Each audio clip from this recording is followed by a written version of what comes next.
Does that mean it's not hooked up? That means that you have to change the audio input for Zoom. So click on your microphone, the little down arrow right there, and then select the AMX. That's probably it, except not for speaker. You want it for microphone. Oh, MacBook speaker and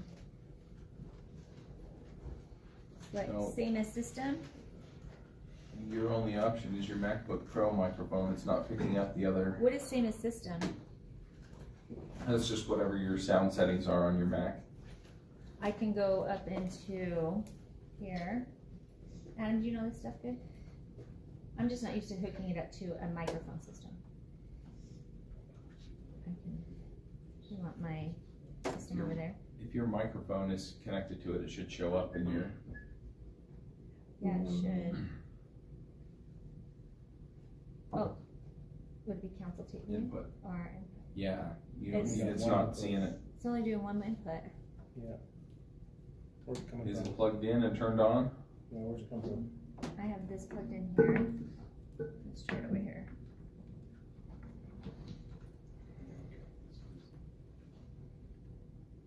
Is that video only, or does it have an audio component to it? So That's- when we stream it, it streams through like a whole different system, and so that might be why it's just audio, Okay, or just video right now. So we're gonna need you guys to we'll just talk have to loud. speak up. Yeah, Sorry, sorry. Joy Lynn. Keep your mics close to you, because maybe if the mics are close to you, it will pick up this. Because that's like right there. Yeah, these seem to pick up even if I'm back here, so. Oh, I don't know, maybe not. No, they're stuck there. No. So Lean in. lean forward. Okay, well, we'll go ahead and it's 2 minutes after, so we're gonna get started. Let me, oh, sound is good, Jason is saying.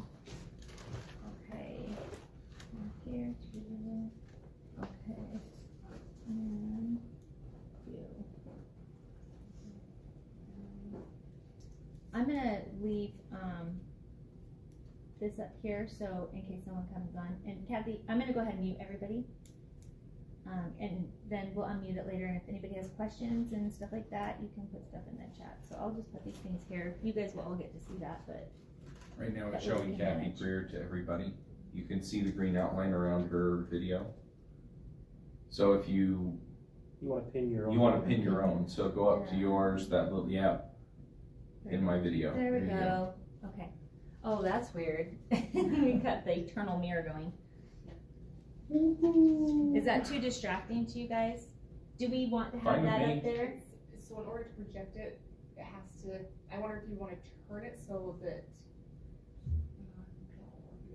That's pretty fine. I'll just keep. I think we're okay. You guys all okay? Okay. Okay, we will get started. I'm gonna have my lovely assistant Annie over here. She's gonna be your timer. We got these nice, Do you have? a really timer? beautiful My phone signs. just died. Huh? My phone just died. Do Oh, have a you can use timer? mine.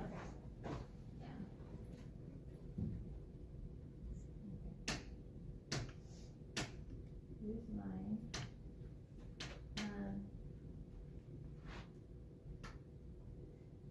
Okay, so here's my timer right here. And I'll give you my passcode too, so that you can like get on it if you want to. If it closes on you.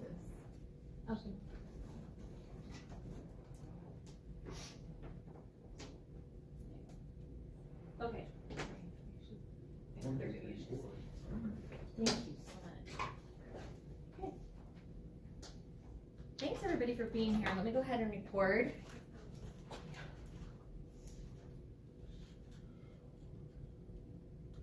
Okay. Okay, thank you for being here. My name is Helen Robson, and some of you guys probably get messages from me, texts or emails about different events going on. We really want to create a lot of opportunities for everyday voting Americans to be able to come out and vet. I don't know if you guys were like me. I have to admit that this was me over a year ago. Last elections, hurrying looking at websites, trying to scroll through things the night before I went to go vote, calling my dad, Dad, who do you like? Who do you not like? You know, Like, I don't know why I'm almost 50 years old. You think I would have figured this out a long time ago to like vet and interview candidates, but I never really understood that there was a process like that. Nobody ever showed me. And so myself and Annie and others are really passionate about helping to make sure that all Americans who want to vote have the opportunity to find events in the area where they can go and talk to the candidates and learn and find out, because you can't really learn a lot from a website. I always explain a website reminds me of Facebook. We always put our best face forward, our best stuff on Facebook, right? And until you like get in front of someone and talk to them and ask them questions and see their expressions and see who they are and everything, you don't really know. And so this is what's so great about having these events. Now, I love debates because we can get a lot of information in a short amount of time from all of the candidates and hear each of their individual answers for the same question. And so if you don't have a lot of time to do interviewing and vetting and finding out about who's running for office, different offices and stuff, debates are a really great way to go. So this is how it's gonna run. We're gonna do, we have 8 questions that we're gonna ask. They're gonna have 2 minutes each to answer. We're not gonna do rebuttals. There's no incumbent for a rebuttal, so there's no reason. And we also, and candidates also want to be able to talk with you guys after. So the first hour is going to be the 8 questions, and then we're going to do 2 questions from the audience. And then, because all of the questions that I'm doing doing the 8 questions actually came from voters. I even got some of them from the candidates. So it's not stuff I came up with, it's stuff from the people, okay? People and candidates who are running. And so we'll leave 2 at the end. So if we didn't ask your question, then you can ask a question. I also took questions where people like asked a lot of the same thing, and I merged them into one question and made it so it could go for both, and go for all of those that were asking. So there's that, and then what we'll do is we'll break at the end. After that hour, it will be a little bit over an hour, and we'll have about 50 minutes where you guys can come up and talk individually with the candidates. And we won't be streaming that necessarily because that would be a little difficult to do. So anyways, thanks so much for being here, and we will go ahead and start asking the questions. And Annie's gonna time for me. 3 minutes, you said? We're gonna do 2 minutes a person. Okay. And there's this right here. There's a stop, also a 30 seconds and a 10-second warning, so that you know. And it's got it on both sides, so. Okay, let me bring up my questions and we will get started. And thank you everybody for being here and coming to learn. Okay, you know what, switch me, because this is not bringing up my questions, and use my timer on this instead.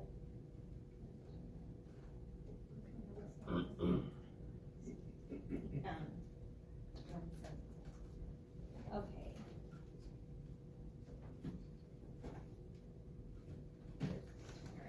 Okay, cool. We're switching devices because it's not bringing up my questions on there.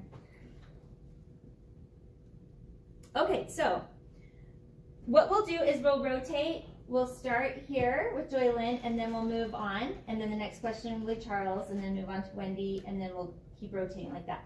So I would love it if you guys help me keep track of who's next, okay? Okay, so the first question is, how would you work to improve teaching and student learning of the basics of reading, English, math, and science proficiency? Oh, Go ahead, and introduce yourself too, so everybody knows who you are. Okay, I'm Joylyn Lincoln, and I'm experiencing one of 2 things right now.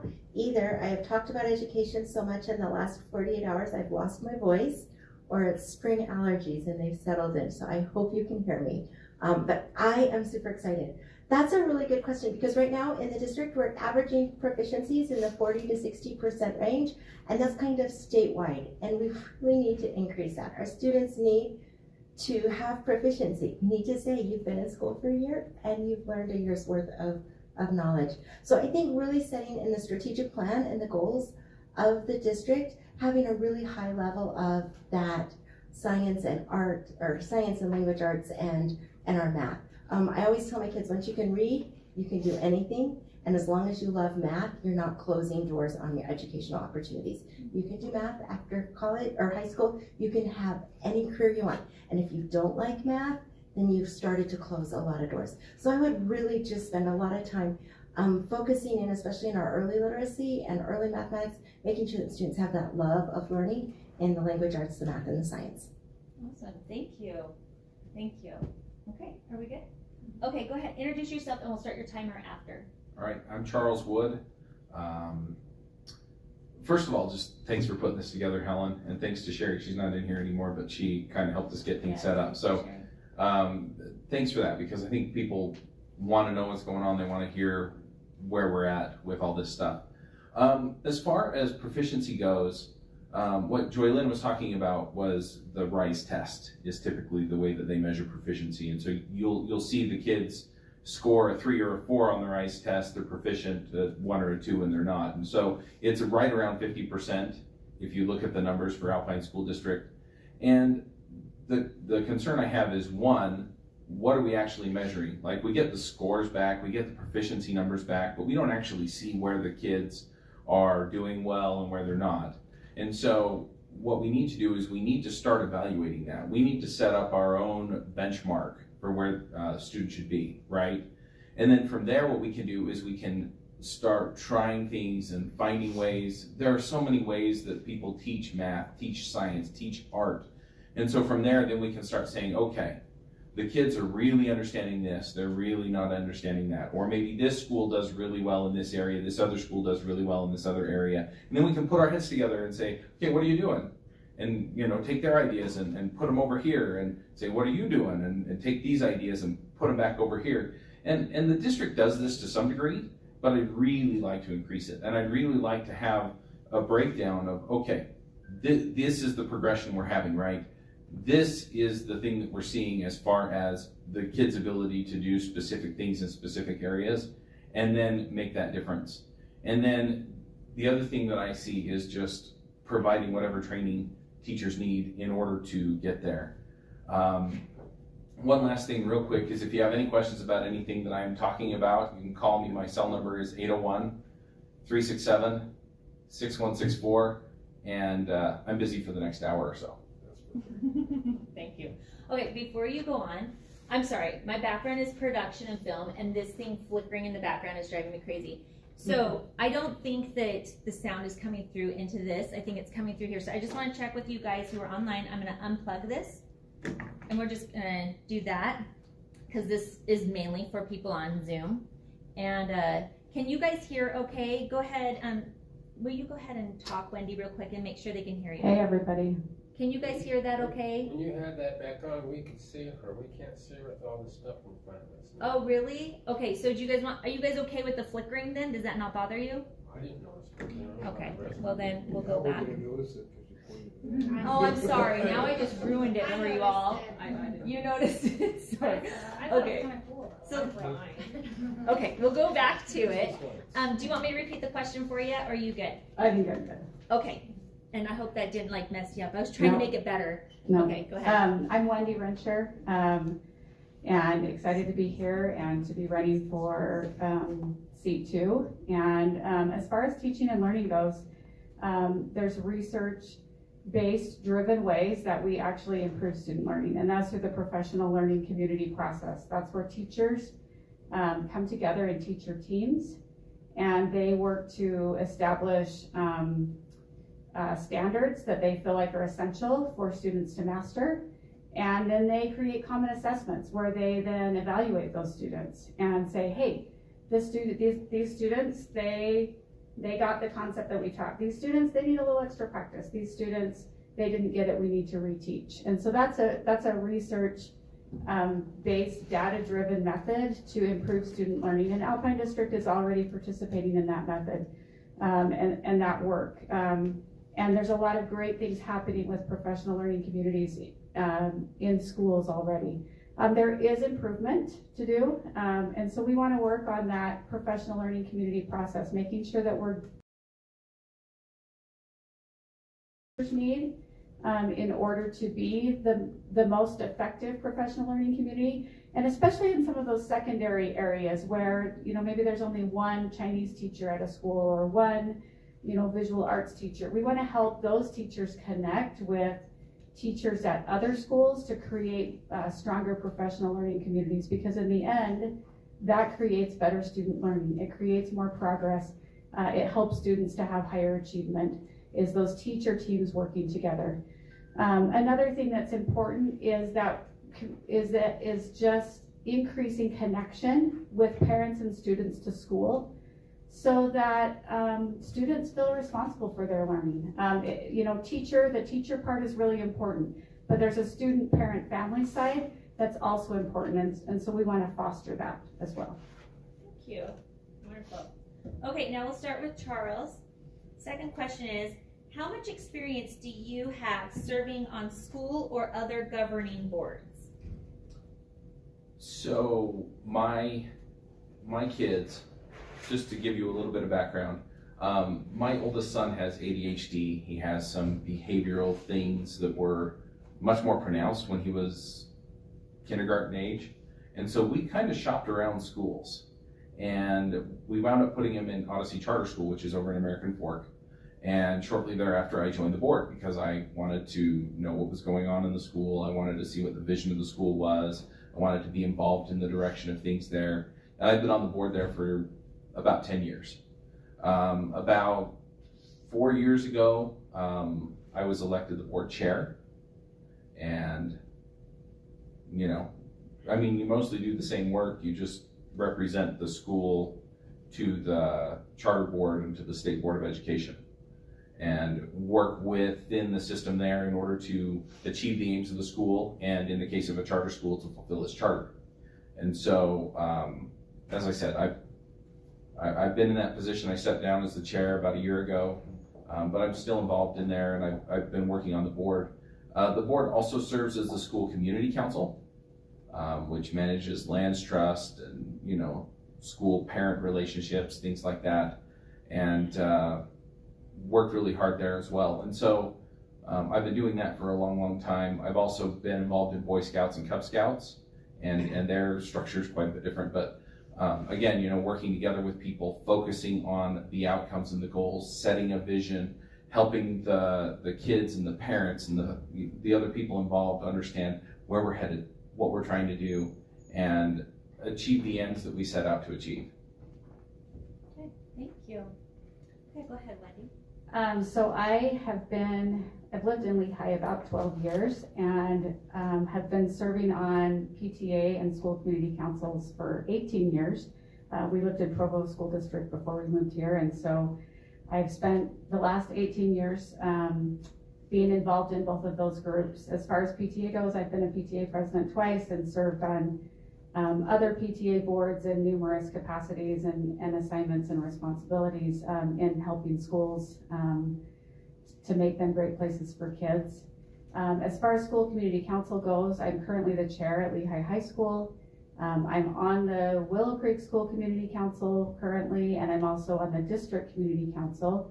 And I've been serving in those positions since we moved to Lehigh. I've also been the chair at Snow Springs Elementary, at River Rock Elementary, and at Willow Creek Middle School. So I have quite a lot of experience in working with teachers, administrators, other parents, in trying to make schools better, working on trust lands plans, working on school improvement plans, looking at data, deciding how is it that we need to improve our school.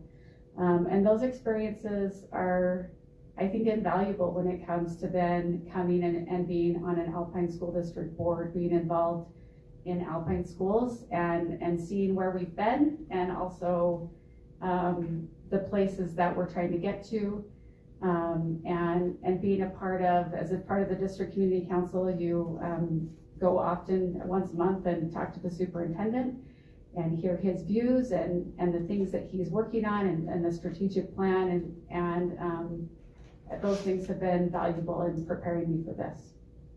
Awesome, wonderful, thank you. Let's have you go ahead, Joylyn. Okay, I think the biggest experience I have is I'm a parent. I've had kids in the schools, and I've had kids with all different needs. I've been a teacher. That was my favorite job ever. I got to teach first grade and sixth grade. I taught in the district years ago, and then had an opportunity recently. I've served on school community councils. I've served on state board of education committees. I don't just stop at local, really have served across the state on that. I've sat on charter boards, and I've trained school boards, so I really understand what it is a school board does. I've been a tutor, but when it comes down to it, the most important thing I've done next to being a mom is I've been an advocate. In the 22 years I've lived in Saratoga Springs, when I've talked to people and they've said, hey, my kid's struggling with this, or they don't understand this, or how do I get help, or what can I do to make sure this teacher gets recognition? I've been their advocate. I've known where to go in district policy, in state law, and I've walked them through the process so that their students can have the best education, that every student's education can count. Wonderful, thank you. It's so wonderful. Like, I feel like we need to put each one of you in a different district so we can have all of you, because you all have great experience, and it's just wonderful. This is going to be really hard for our district to choose. Okay, so let's move on to a question. Okay, I know we have some questions that came in that were more concerning type questions. This one is a pretty heavy question. So we'll go with this one next. How would you support the LGBTQ students without compromising other students and families' belief systems? And I'm so glad I'm not any of you guys right now, because this is a tough one. Is that me first or Charles first? Oh, it would be Wendy first, Okay. yes. Okay. It is an important question, and I think it's important for us to remember that public schools are public, meaning they're for all students, right? So it doesn't matter your race, your sex, your gender, your religion, your ethnicity, your nationality. When a student shows up at the door of a public school, we need to embrace them, right? And give them the best opportunities that we can. And I think some of those things are educational things. We need, as a community, to be better educated on how we can be inclusive, how we can reach out, how we can include. And that includes listening to people that are part of that LGBTQ community and asking them, how can we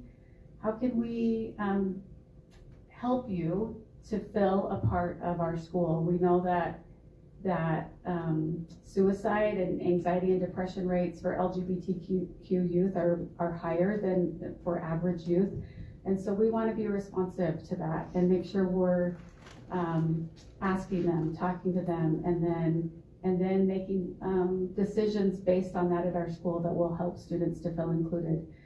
I also think, it's important for us to recognize that we might not always all agree, right? We might not always agree on this issue of where it comes to LGBTQ issues, but it's really important to build bridges, to be kind, and to recognize that every student deserves a safe place at school.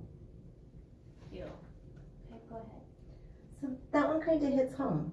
I have a daughter who was the 50 free state champion her junior year. Female athlete, she has worked her whole life. She, at 12, could beat all the boys on her team. And then they all hit puberty. And it didn't matter how much she worked out, how much she ate, how much she strength trained, she couldn't keep up with them. So she's very adamant that her sport be protected, and not be given an unfair advantage. And to have a nephew, Andrew, transgender, and making sure that he's included in our family and that we don't isolate, even though she has a different perspective. And what I've learned through that is language matters. Kindness and compassion matter. And when we do things to be inclusive, sometimes we're actually divisive. For instance, if we're going to teach repetitive addition, and we say there are 3 Republicans, 3 Democrats, and 3 liberals in the room, how many people are in the room? We started to divide the room up. If we say that there's a Mormon and a Jew and a Muslim in the room, trying to make sure that all the students have somebody to identify with, we've actually created division. If we say there's a Hispanic student, a Polynesian student, and an Indian student, the Japanese student says, wait a sec, I'm not included. So when we start to implement and import, making sure everybody has somebody to identify with, sometimes we're divisive. It probably would be better to teach the concept, there are 3 red triangles, 3 purple triangles, 3 blue triangles. How many triangles are in the room? Because at that moment, we're teaching addition and give repetitive addition so that we can lay the foundation for multiplication. So we have to be careful that we are not, as we include, actually dividing people. We need to make sure we have safe spots for our kids in schools, places like wellness centers, and embrace through kindness, compassion, and empathy. Thank you. Charles? You read the question again? Yeah, I was just pulling it up again. Here we go. Oh, here it is. How would you support the LGBTQ students without compromising other students and families' belief systems? I mean, it's a tricky thing, right? I mean, you know, I think both Wendy and Joylyn have expressed that they should feel like they can go to school, that they can be involved in the things they want to be involved in, that they don't feel unsafe, right? I mean, just as a baseline, but at the same time, we have to provide that for the other students as well, right? So is a student comfortable with, you know, in a ballroom dance class, dancing with somebody who identifies as another gender? And we have to respect their wishes as well. And it gets even more tricky when you bring parents and other people in, because everybody has an opinion. And you do want to honor everyone's opinion, and I feel that everybody has the right to express their opinion as they will, right? But at the same time, you know, we set anti-bullying policies, for example. We can set other policies that essentially boil down to, hey, we're going to be respectful to each other. We're going to be kind to each other, right? We're going to recognize that your point of view may not align with mine. But at the same time, then we also have to respect that your point of view may not align with mine. It may not align with the popular opinion. It may not align with other points of view in the school, and that's fine too. The other thing that we can do, and this is something that can be modeled by teachers, is just to treat all the students the same, or mostly the same, right? You know, if they see some student having a bad day, they can support them, right? But at the same time, they don't have to go out of their way, one way or the other, to address the sexuality of a student. And anyway, there is a balance, but at the same time, I really feel like we should support people and make them feel welcome without forcing everybody else to comply with some popular opinion about things one way or the other. Okay, so next question. Okay. This one's a little wordy, sorry, but let me get closer to the mic so they can hear. And by the way, can you guys all hear okay? Hold on one second. I want to make sure everybody can hear okay. You guys good at hearing? Okay. I'm going to just close it. I'm just going to minimize this just for a second so that we can go back and answer those questions in a minute. Okay, so do you feel that student surveys given by schools or districts should be an opt-in? Okay, this has a couple of questions to it, okay? Should be an opt-in or opt-out option. Should parents be asked to give permission first? Should parents be asked permission first to give their children a survey? And do you feel asking kids about their home life, personal beliefs, emotional or mental status, and background is appropriate or not appropriate for a school to ask in a survey? Explain why or why not. So I'm sorry, that's a lot. If you need me to repeat anything, I can. So the legislators actually tackled this already. And there's laws in place that say that surveys that deal with social and emotional topics, with sex education topics, with all of those topics that can be kind of uncomfortable to talk about at times, already have to have a permission slip. So we just need to ensure that as a school board, that our policy aligns with state code, and then that it is followed through. And I think that's at the district level, sometimes we've kind of not done a great job on that. I was in a meeting a couple months ago for a trip, and the CTE person was laying it out, and I'm like, oh, that's violating all of the the fee waiver laws. And I'm just going crazy because I know the laws, I know the injunction, and it hadn't trickled down. And so I really want to commit to taking those things that are already in statute, because they're there for a reason, to allow parents the opportunity to opt in or opt out. And it's not right or wrong, they're just different. And for different kids, you'll do different. I opt some of my kids in and some of them out, just depends on the kid. But let's make sure that those policies are in alignment, and then that the training trickles down. Often when we hear these surveys that just seem outrageous and we're like, did that really happen? Where did that happen? Could it happen in my school? Oftentimes it's a training issue. The information didn't trickle down, and we need to make sure that it trickles down to all levels in the district. Thank you. Go ahead, Charles. That was a really long question. I know, I'm sorry. I won't make you Here, read I'll it again. repeat It's it. fine. No, it's fine. Are you sure? Yeah, I mean, effectively, what I feel like you're asking is, to what level should parents be involved in what's going on with their kids? You know, and some of it is down to surveys. Can you give a survey? What kinds of surveys? You know, what kinds of information can you solicit from the kids? And in a lot of cases, the teacher doesn't necessarily, or the administrator or whoever, doesn't necessarily need to know. I mean, if you're teaching kid math, right, do you really need to know a whole lot about their home life? But at the same time, if they're struggling and they need somebody to just kind of encourage them to keep going, yeah, maybe you want to know a little bit about their emotional state. But, and as Joy Lynn said, there are laws that, you know, prohibit you from asking specific questions of the students. I think at the end of the day, though, it has to be what the parents are okay with, right? It all has to align with that. There shouldn't be any surprises. The student shouldn't come home, tell mom and dad what happened, and have mom and dad go, oh, really? And at the same time, I think we can solve this. And this has been one of the things that I've been hammering at over and over and over again, and that is that if we communicate with parents, and the district does really well in some ways and could improve in some others, just be really clear, hey, we're gonna send this survey home and here's what it says. You know, whether or not it's required by law, whether or not there's a policy about it, right?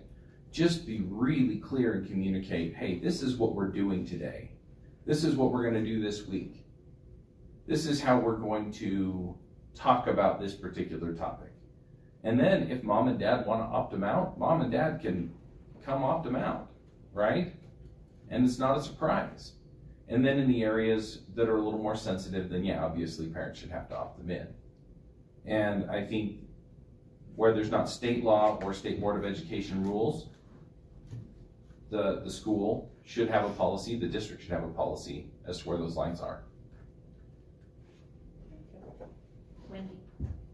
I think Joylyn stated it great when she said there's already laws and policy in place for this. So if you are sending a survey to a student, you know, you do have to notify a parent. And in my experience, of course, my kids haven't gone to every school in Alpine School District, but in my experience, that has been the case. When my student last year got a survey at the end of 6th grade that was a wellness type survey, I was notified and had to opt in for that.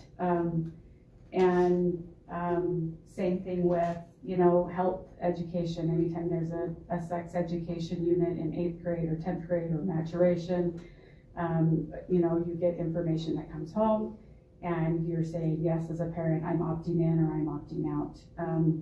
So again, I feel like there are already policies in place.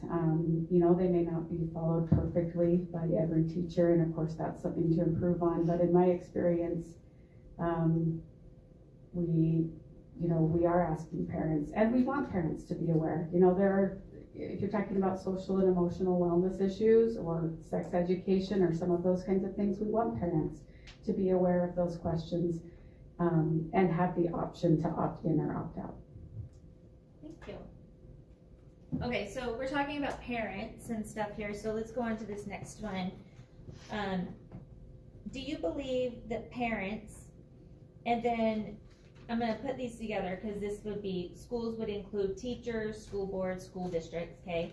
So do you believe that those two groups should collaborate more together on different solutions and things for the students?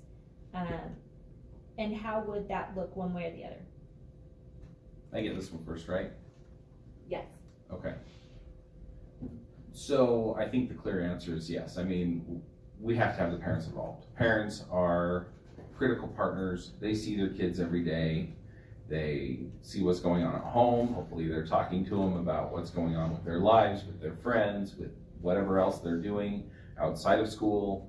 And they're really going to give us the insight as far as what any individual student needs and should be communicating with the students' teachers or administrators or whomever can help them at school. There are systems in place that allow parents to participate, right? I mean, a parent can join a student or a school community council. They can join the PTA. They can come be in the school. I'm pretty sure there's a district policy that allows them to come and observe a classroom. But a lot of times it feels like it's only the parents who really want to be involved that are doing this, right? And a lot of times they don't even realize that they can go and participate in some of these things or how to get involved. And I feel like that's where the school could do better, right? Are we doing the reach out? Do we let them know that the school community council elections are coming up? Do we let them know about other initiatives that are going on in the school? Does the one area that I've found that the school district has really fallen apart on, and I've asked several board members about this, is that they don't have a very clear stated mission and vision. They don't have a 1 year, they don't have a 5 year, and they don't have a 10-year plan. They don't know where they're headed. And I understand they're working on a strategic plan, but it's not public. And we need to be communicating that to the parents. Hey, this is where we want to help you get your kids. This is where we want to help them end up. These are the goals we have. These are the focuses we have. And this is how we want you to be involved. And if we were doing that and we had something out there that would inspire them and get them behind us, I think we could do a whole lot better in getting them involved. Wendy. So, will you ask the question again? Yeah. So I make sure I'm. Okay, so with parents and schools, including all those entities of the school, how do you feel that the schools and the parents could collaborate and work more together? Okay, got it. So of course parents are crucial to education, right? Students are more successful when parents are involved with their child's education. And that's proven in study after study after study. So we want and need parents to come and to participate, to be involved. And I think that can look different depending on the place a family's in. Sometimes that might be just making sure they get their homework done at home, that you're reading with your child, that you read the communication that comes home from your child's teacher, and that you respond back, when needed. That might be the right place for some people. Of course, there's school community council and PTA.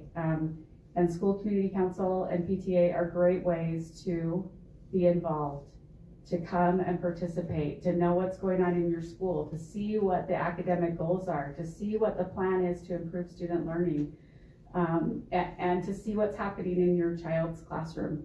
And I, from my own experience as a school community council chair for a long time, those notices do go out to parents, and I've invited people personally, come and be a part of the school community council, come and participate with us, come and join PTA.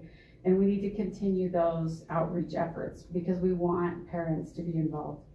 And I think it's also important to realize that there is, the Alpine School District does have a mission, and the strategic plan is under construction, right? We got a new superintendent just a year ago, and he is a pretty amazing person. As I've met with him, I've been impressed, both with his dedication to education and his commitment to students. And as that strategic plan rolls out here in the next few months, that's going to help us to see what are our goals? What are the district priorities and where are we going? So. Thank you.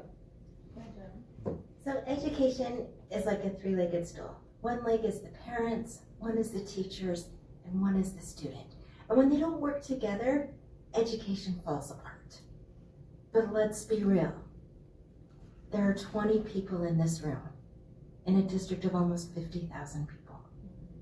We are busy. We, in this room, probably had 2 other opportunities to do other things tonight, and you made a choice. And everybody else, they made a choice too. And so we have to remember that it takes us communicating with each other. So I want everybody to raise your right hand. Come on, raise them up. Repeat after me. I promise I promise this year this year I will attend I will attend one education opportunity. one education opportunity. And I will share it And I'll share it with 5 people. with 5 people. Now that could be tonight. You go out and share that with 5 people, and it starts to make a difference. And if each one of us invests in what we're really passionate about. Now, I am not going to play in PTA. I did 1 year, and I was miserable. I do not plan parties. I just don't. And a teacher appreciation, man, there is no tablecloth to be found. That's not how I roll. But you put me with policy, and I go and advocate month after month after month at the State Board of Education for you guys. I talk to my neighbors, I talk and build relationships, and I bring your concerns. And if each one of us takes that opportunity, there's power. So each of us gets involved in where your passion is. PTA, school community council, school board meetings, city council, planning commission, the list goes on. But if we report back what we've learned, share with 5 people, then it trickles out and creates a web into our community, creating an amazing place to live. Thank you. And I just want to put a plug in there. I will have the recording link and you can share it with 5 people if you want, so we can help get this out. Okay. Next question. Okay, this one, I had several questions come in about this, so I combined it into one question. Let me make sure that I don't have it twice on here. Okay. So what is your position on what books and materials should be available in school libraries and classrooms as specified by the state legislator?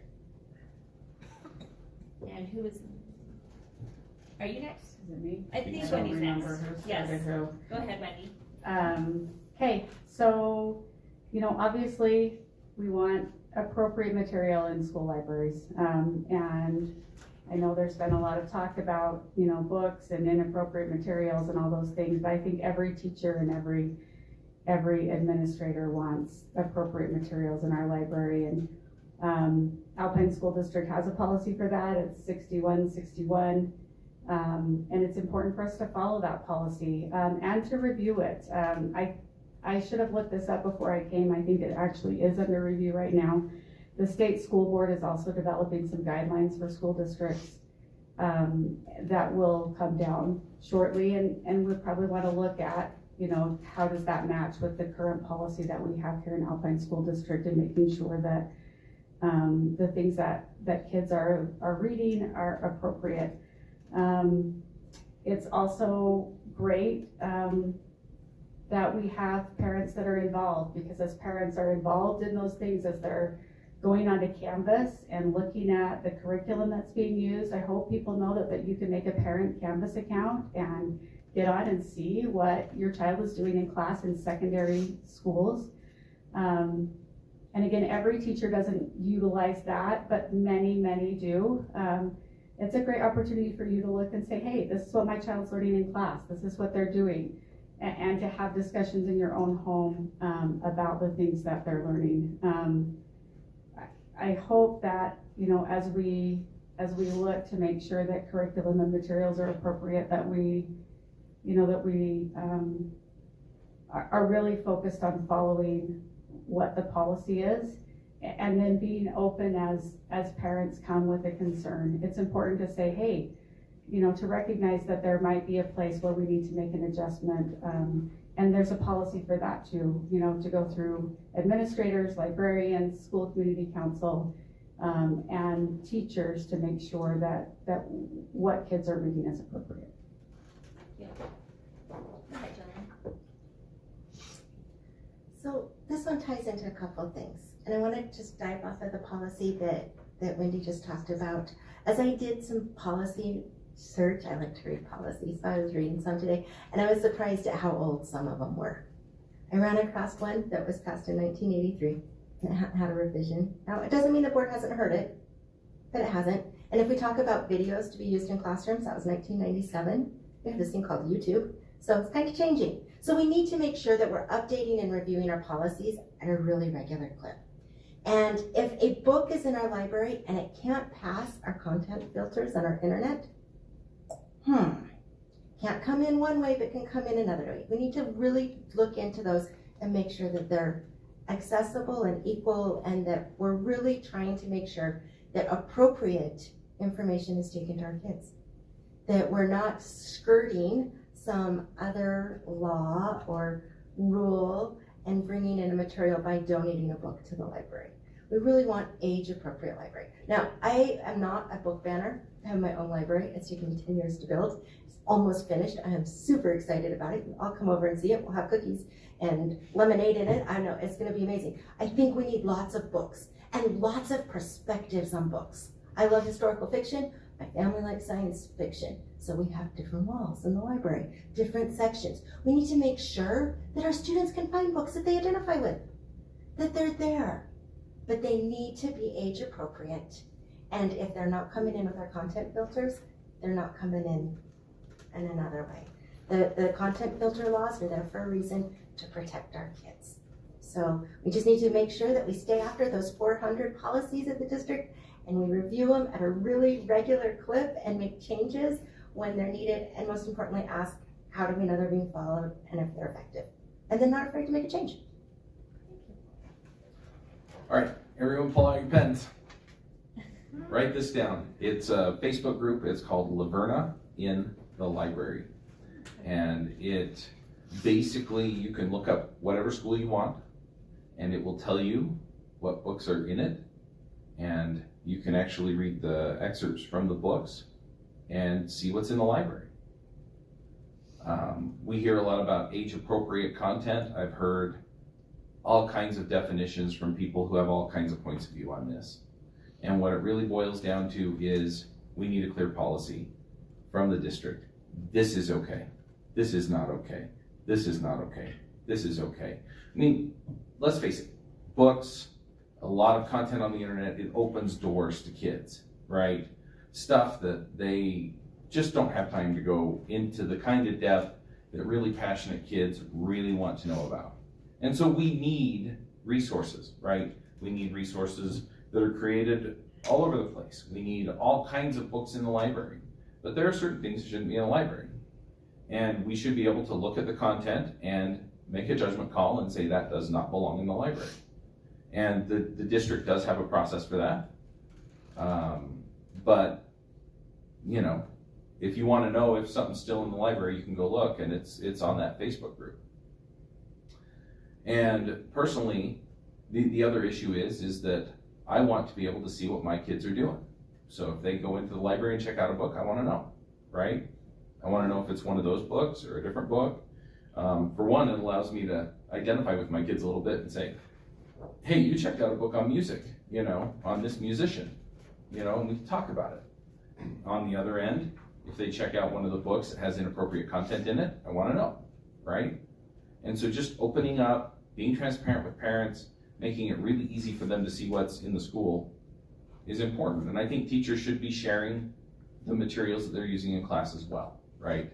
You can go review the textbooks, but I love to see teachers just saying, hey, this is my lesson plan, this is what I'm going to use, this is what I'm going to cover. And then if it changes, just let parents know that it changed and what changed. Yeah. Okay. Next question is, and I think, is it Joylyn? Okay, so Joylyn, how can you aid in retention of good teachers and eliminating bad teachers?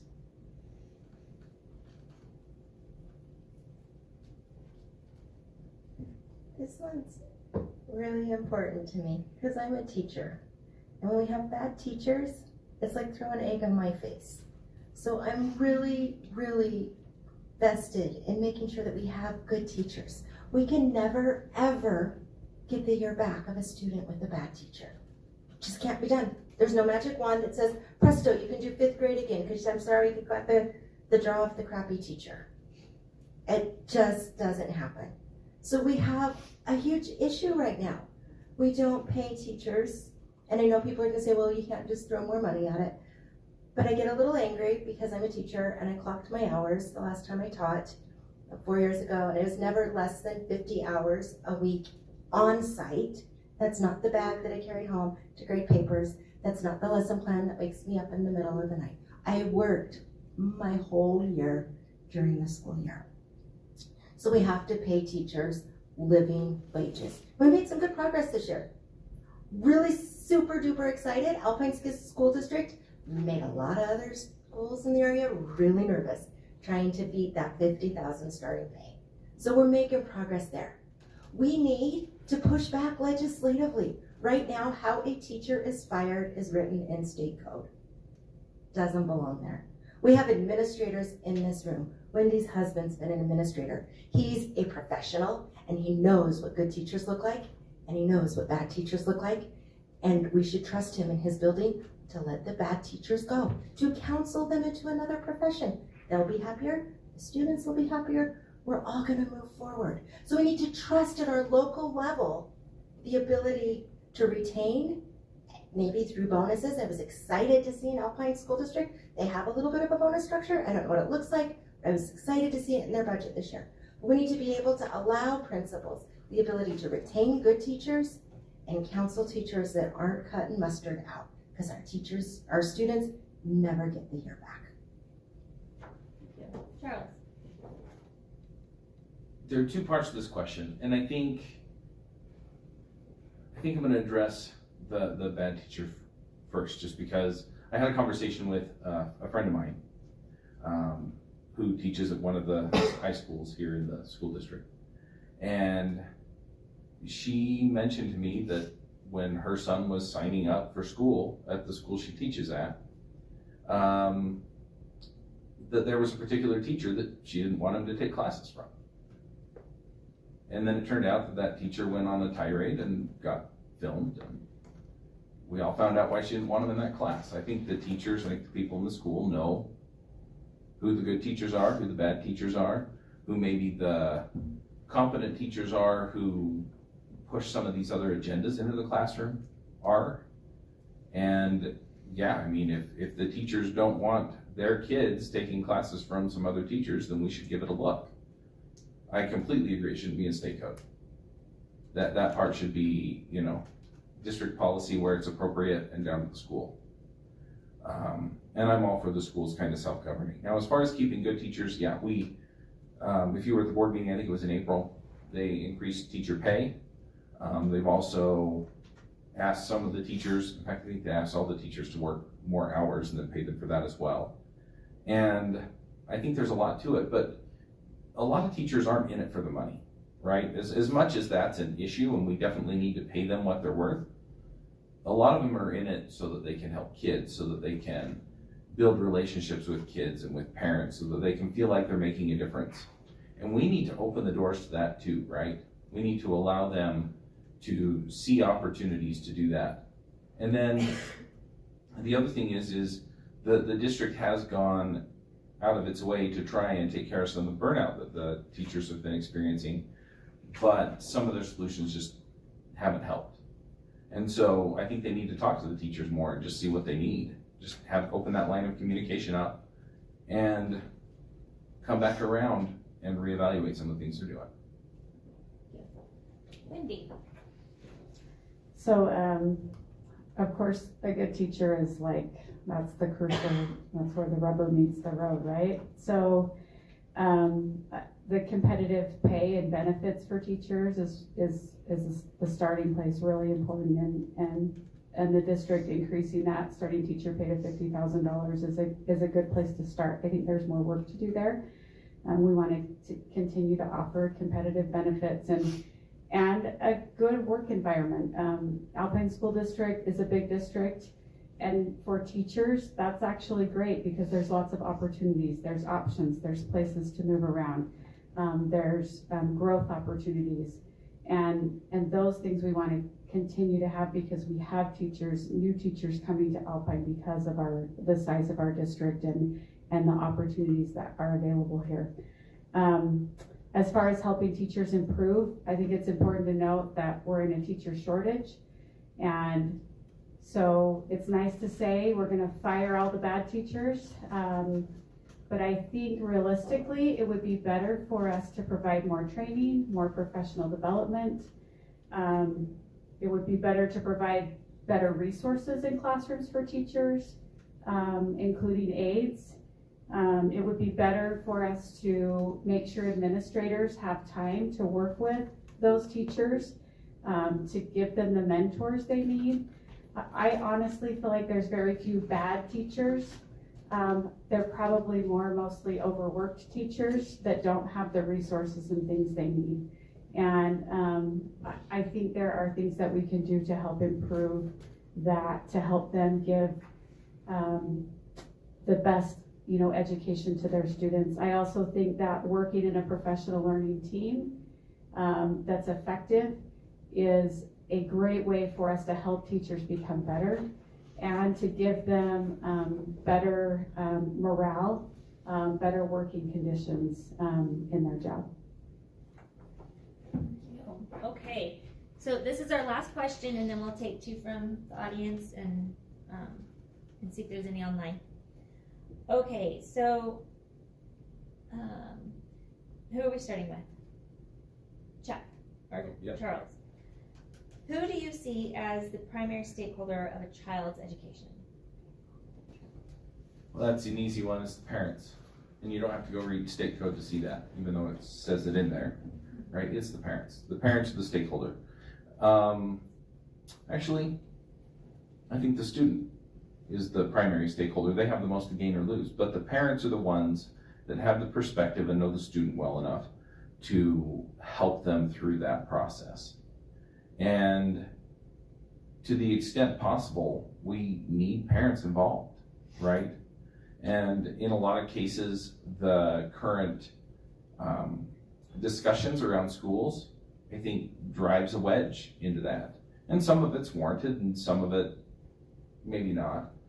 But, I mean, parents have legitimate concerns about what's being taught to their kids. They see the critical race theory or the social and emotional learning, some aspects of that, or, the gay and transgender ideologies creeping in. And as much as we want, the gay and transgender students to feel welcome at school, the discussions, especially from staff and teachers, doesn't belong. Now, I believe that probably 99.9% of the teachers are terrific, right? They're not pushing these agendas, but at the same time, I feel like there are a lot of areas where we can improve having parents involved and just opening up the door, being more transparent, letting parents know what's going on at the school, letting them see into the classroom more and more, opening up the door so that we can see what's going on at the school board meetings and maybe not locking them out. Just opening that up so that when they come and they look and they see and they want to know what's going on and why, where's the money going? How's this going to help my student? And then they can come and they can advocate for what that student needs. I mean, that's the real power. That's where the rubber really meets the road. I don't see how a teacher who sees even a couple dozen students a day, though some of them see more, can really deeply understand any individual student. And that's what the parents do. Thank you. Wendy? So the most important stakeholder is the student, because again, they're the ones that are in school, they're the ones that are learning, they're the ones that have the most to gain or lose, they're the ones that are in the class choosing to engage and participate and to take responsibility and ownership for their learning. When they're really young in kindergarten and first and second grade, the parent takes a bigger role in that, right? Helping with homework, making sure kids get to school on time, those kinds of things. As they get to 10th, 11th, and 12th grade, we want to relinquish that as parents. We want to say, you know what, I'm going to allow you to be responsible for this part of your learning because we're teaching them to be responsible adults. And as they gain ownership over their own education, their own classes, their own homework, their own opportunities to go to college or other post-high school education, that's what we want for them, is for them to feel that ownership, for them to feel the responsibility. And some of that comes through connection. As students feel connected to teachers, to their school, to the administrators, to staff members that are there, that helps them to develop and gain that sense of, this is my education, I'm responsible for it. And we want to nurture that connection between the student, between the school, and parents in the school, because obviously parents play a great role in that, especially in those early years as students are in school. But I genuinely feel that as students feel a connection to school, they are more successful. They're more able to have the opportunities and to be able to become the person that they want to be. Thank you. Jolene. This feels like a trick question. Like maybe I should say it's the dinosaurs responsible, or I don't know. Education isn't one size fits all. It's not. Every kid's different. And it's through a partnership between the student and the parent and the teacher. And that partnership has to exist. And sometimes it's different. My older daughter, when she was in first grade, she didn't read. She didn't have benchmark. Didn't read. And the teacher wanted to put her in a whole bunch of interventions. And we said, well, just hold back. It's okay. Second grade, didn't read. Didn't hit benchmark. Whoa, hold back. It's okay. Third grade, nothing. Fourth grade, she picks up a book. She reads Harry Potter, cover to cover. First book ever. By sixth grade, she's mastered the CRTs back in the days. Didn't miss a single question. Had the highest score in the district. So on that, the parent won. Daughter number 2, first grade, not hitting benchmark. Okay, let's bring in some resources. This one needs a little push. This one needs a little advocacy. How are we going to get through it? What programs are we going to use to support her and to scaffold her? Daughter 3, I have 6 daughters, so we can do lots of daughter games. Daughter 3, Mom, how come I can't have a say in my education? I want to learn about this right now. I think politics is super important and we don't discuss it in school. I want to learn to advocate. I want to learn that. And I want to learn about cooking and running a business. And I have no use for calculus. And when the principal or the teacher says, well, you've got to learn this science, she says, it's okay. I'm going to just be a janitor. It's okay. I don't need to know science. And the teacher says, but you need it to mix the chemicals.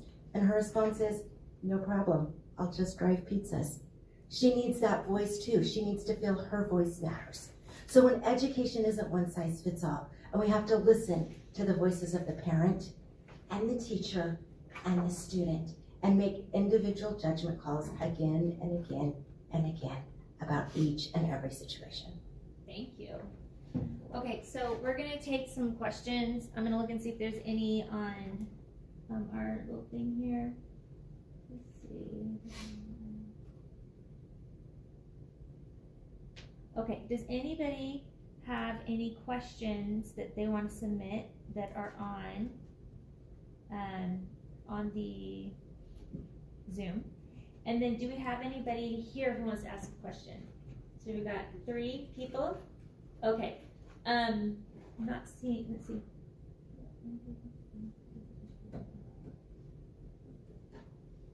Okay, so we'll take one online here, and I'll read this one right here, and then I'll come around and ask your guys' questions and see if any of them are the same. And we'll go from there. Okay, so what role do you think, oh, and who is going next? Wendy. Okay, Wendy, what role do you think technology plays in education? What are you going to do to get Alpine caught up to the surrounding districts?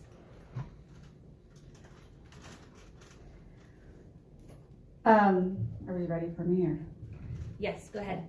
And I'll come and ask. Technology is essential, right? We live in a technological world. We have to have technology in order to educate students. And as over the next few years, you're going to see more and more schools going to a one-to-one technology where students will be checked out their own Chromebook and have that through the duration of their school experience, which is great, right? Then students will be able to have that technology right at their fingertips whenever they need it. Better for teachers.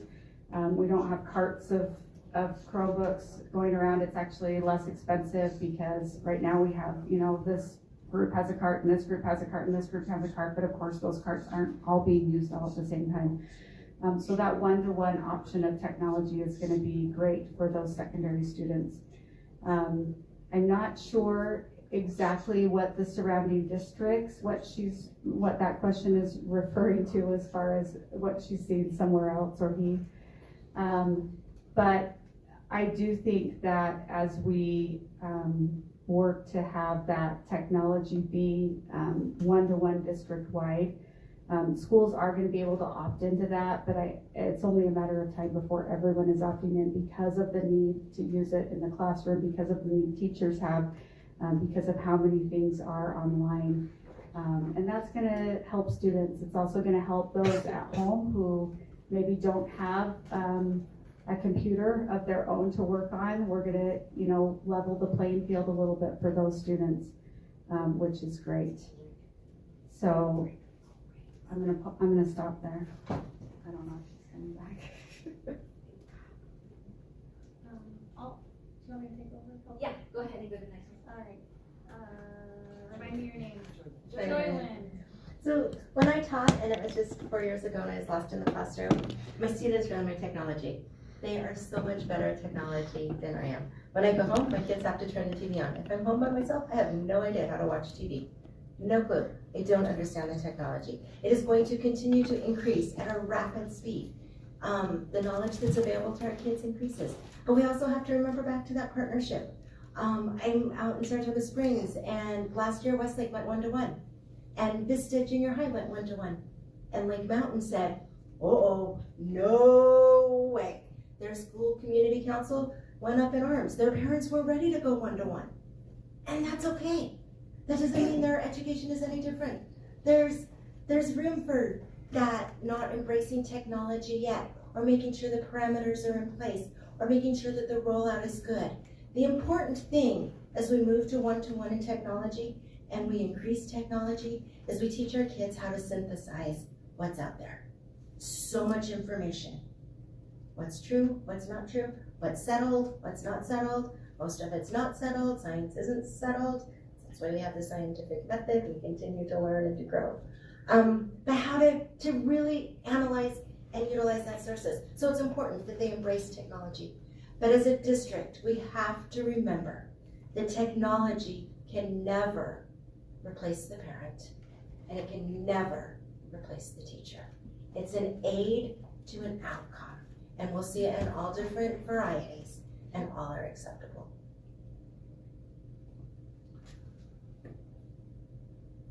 So, I don't know if I've said this already. I write software for a living. I'm a freelance software developer. I also run a podcast network that operates on the internet, right? And so I use technology. I create technology, I guess. I tell technology how to operate. And a lot of this stuff, in a lot of ways, is becoming more sophisticated. And as it becomes more sophisticated, we need to prepare our kids to understand what it can do, what it can't do, what it's appropriate to use it for, and how it all works, right? So that they understand how to protect themselves from people who are going to collect information about them, or protect themselves from people who want to take advantage of them. And at the same time, to learn how to use the technology to enable whatever aspect of their life they want to, right? So some students, they kind of just need the baseline, here's my word processor and I'm good, right? Chromebooks are great for that. And some kids are going to be interested in writing code, writing video games, programming their phones, programming their houses. We're getting into an age where we're doing things with things like blockchain and AI, and some of these kids are gonna need to understand it. I think eventually everybody's gonna have a baseline understanding of what it is, how it works, and what it does. And we need to be on top of that. We need to make sure that we have our curriculum set up so that these kids can understand exactly what they're dealing with as the world changes. And that means that we need people in the schools that can explain it to them. We need people in the schools that understand it. And that's hard, because I do this all day long. I talk to people, I talk to experts from all kinds of companies on my podcasts. And I'm consistently learning things. But if we can break it down for these kids and say, all right, this is coming, this is what it means, right? This is a blockchain, this is how it works, this is what it does. This is AI, and this is how it actually learns. Then we can prepare them to be the kinds of professionals and the kinds of people out there who are participating in the world that's coming. Thank you. Okay, so we have a lot of really good questions, and I know we only have time for one of them. And so I picked the question that actually gives us a little bit more like insight into a couple of different areas. And then what I want to do is, for those of you who are here and even online, like, we're gonna do some visiting after, so you guys can talk individually to the candidates. And if your question they asked, or you have one that you think of a little later, come up and ask them, because you can talk to them individually, one-on-one, and ask them specifically. Okay, so this question. Okay, so this question is from a teacher. You're a teacher, correct? Oh, I was an educator. Educator, okay. So she'd like you to rank the order of the following issues facing our students from most to least important, and then explain your ranking. So you ready to write these down? First one, and you can put this in order, so I'm just going to say it in any random order. Teacher burnout, shortage, and retention. Second one is disruption to education for learners. Third one is class size. And fourth one is transparency and parental trust. Sorry, So- that disruption one was from just from all the From just things Okay. that happen, like with because I know with COVID it like caused disruption in education. Like a lot of Yeah, kids that's are what I meant. behind right now, Sure, yeah. and getting them caught up. Okay, so who are we going first? Joylyn. Okay, so do you get what you're supposed to do? Rank I'm them supposed to rank in them. importance. What you think is the most important to the least, and then explain why you picked that ranking. Can I say yes and rank them all? Because I can sit here and I can advocate for each of these topics, because each of them are important and each of them are going to affect kids differently. And in my own family, each of them impact my students, my daughter's education.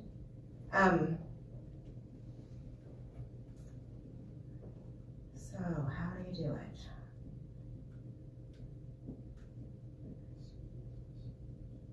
They all lump together. I'm throwing you a curveball. I know, I'm gonna spend my whole 2 minutes thinking this, and then I'm gonna go home and armchair quarterback this for days.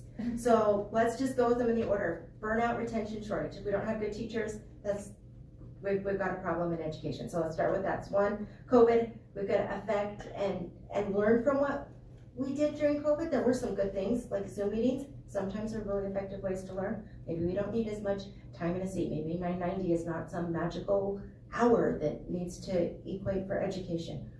Class size. Heck, I've been advocating for class size since I moved to Saratoga Springs. Every single year we get shorted teachers because the district is really good at doing averages and how many teachers they need. And they're really good and they can get it into 0.5%, but it really sucks when that 0.5% is your kid's school. And transparency, gotta have communication, it's gotta be there. We shouldn't have to go through 400 clicks on this district's website to find out what curriculum's approved, what's not approved. So they all lump together, they're all important. So keep good teachers, learn from COVID, make sure our class size is equitable, that we're not always getting the ends on the teacher hires, and make sure our curriculum's transparent. Thank you. And now I'll make a funny face, because I don't know. Good luck. So there's good news and there's bad news on this list, right? The good news is that most of these things are things that you can have different people working on, right? So you can solve a lot of them at the same time, okay? The other thing is a lot of these kind of stack together, right? You solve one and it helps with the other one, right? I mean, that makes them a little bit hard to tease apart, but at the same time, I mean, if I have to rank them, I'm starting with transparency. And the reason is because, again, I've talked a ton about parental trust. I think parents are the critical partner that we often overlook because they're not at the school all day, right? The students are, the teachers are, the parents aren't. But beyond that, if we are actively discussing in the open the problems that we're trying to solve, and we're inviting people to be part of the conversation, we can start finding solutions to these other things, right? It opens the doors for all this other stuff. The second one that I ranked was teacher burnout. These are all real close. And the teacher burnout, so once we start talking about these things, once we start having conversations with teachers, with parents, with students, with the people involved, then we can start saying, okay, well, what if we do this, right? So one thing, and I'll just give you an example. My mom teaches at Lehigh High School. She's the math department head. And she mentioned that every time that they give her a free day to get extra work done, it's a day that she doesn't have to teach the curriculum that she has to get taught. And so it just increases her stress, right? And so in some ways she gets other stuff done, but in other ways it's hard, right? But once you have parents involved, you have the teachers involved, you have all these people on board, you're transparent with the students about the outcomes you want them to achieve, then we can all work together to solve the disruption COVID issues, right? And we can make sure that we're doing those. Those are all things that we can handle immediately. And then the class size, I think that's just going to take an effort on the part of the district and then on the part of the schools. And it's something that's going to take time. And so since it's not an immediate thing, I can rank that last. Thank you. Hey, Wendy. So I am going to put the disruption of education to the learner first, because anytime we're talking about education, we should be talking about students first. And we do have some shortages and some gaps in some places that we need to fill in from the last couple of years, some learning that was lost. And that should be our immediate primary focus. The strategic plan from Superintendent Farnsworth has three parts to it. One is an academic goal, one is a student group goal, meaning focusing on a group that is underachieving, such as, a special ed or an English language learner group. And then one is a connection goal. And that's the way that we need to address some of these learning gaps, is to make sure every school has a goal in those areas and that we're making progress towards that. The second would be teacher burnout, shortage, retention. Obviously, a great teacher in every classroom is the goal, and it's going to be essential for us to reach those student learning goals, so we want that. Third, class size. It'd be awesome if, we could be some of the other places around the country that are 15 or 20, but we're not going to be. And yet, there is room for improvement, and the current board is talking about and making plans to work on reducing class size, and I fully support that. And fourth would be transparency with curriculum. There are some ways that we can improve transparency, but I also think there are a lot of ways that curriculum is already available to parents on Canvas, with what your child is bringing home, with going in and talking to the teacher. And so there are things we can do, but there are ways that, you can already see what's happening in your child's classroom as well. Thank you. Okay, so there was another question in the audience that I thought would be a good one to ask. But I want to do it real quick and just do 1 minute each, just because I think it would be a good one to address. And then all the other questions you guys can talk out there. Will we have an opportunity to do a closing statement? Yeah, that's what I was just gonna say. Could they get 2 minutes each to just? Well, let's do that. We'll do that instead. So, okay, let's do a closing statement. Who went? Is it Joylyn or Charles? Okay, go ahead. Do a closing statement. Thank you. I forgot about closing statement. Okay. It's all good. All right, I'm gonna give you my cell number again. I want people to reach out if you have questions, if you have concerns. I'm also not shy, I will tell you what I think, not what you wanna hear. Unless what I think is what you wanna hear, I guess.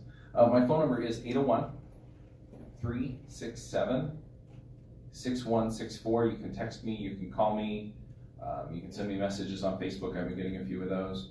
But yeah, I mean, ultimately, we need to open up the process. And when I'm talking about transparency, I'm talking about things well beyond curriculum. I'm talking about how the district is making decisions on where it spends its money. I'm talking about how they're having discussions about the calendar for next year, right? All those things happen in committees. Those committee meetings tend not to be very well publicized or even open sometimes to the public. There are provisions in the Open Public Meeting Law that allow you to close a meeting if you're discussing something specific that doesn't need to be public, and I think all of that should be opened up. The board members meet with the superintendent every week. Those meetings should all be opened up. And we should be able to see into the process and not just show up at the board meeting when the decision's been made and hope we understand what they're voting on. And then, yeah, down to the classroom, down to the library, the rest of it, it's important that we know what's going on with our kids and that we can speak into that process. And then the rest of it, you know, yeah, let's work with and enable our teachers. Let's give them the resources they need to get the stuff done that they need to get done. Let's find more good teachers to fill in the gaps. And then let's all work together and set a clear vision for the district as far as what we want to achieve academically, what we want to achieve in the other areas of student life and parent involvement. And then let's get everybody pulling the same direction and make sure that we're all understanding each other. Once again, my cell number, 801-367-6164. My website is chuck.school and Facebook is Chuck4Schools. Thank you. Okay, Wendy, let's have you go next. Okay. Thanks for those who came tonight and who are watching online. Appreciate you making time to be informed about the candidates and about the issues. And I hope that you will share with your neighbors and let them know, you know, what's happening as far as those who are running for office and your feelings on those things. I am a believer of and a supporter of public education, and I'm excited for the opportunity to work to help schools be the best they can be. Kids are amazing, families are amazing, and the families and kids that we have in our community are wonderful. I don't know if you read the All About Alpine magazine that comes out once a month, but the district will highlight different students or student groups and the things that are happening in schools around the district. And I'm always so impressed at the wonderful things that are happening for students and for families. And I'm excited to be a part of that and to celebrate the things we need to work on, right? I also am very appreciative of teachers and staff and for the things that have happened over the last couple of years with the pandemic, for the way teachers have gone above and beyond, bus drivers, nutrition workers. There are a lot of great things that we can be happy about as members and as part of the community of Alpine School District. And so I appreciate the opportunity to work on that and to get to know you, to hear your concerns, and then to improve student learning. That's my main thing. If I'm gonna have a thing, is how can we help students learn more so they're better prepared to enter the world that they live in. Thank you. Joylyn? Hey, I want to end with a story. I like stories.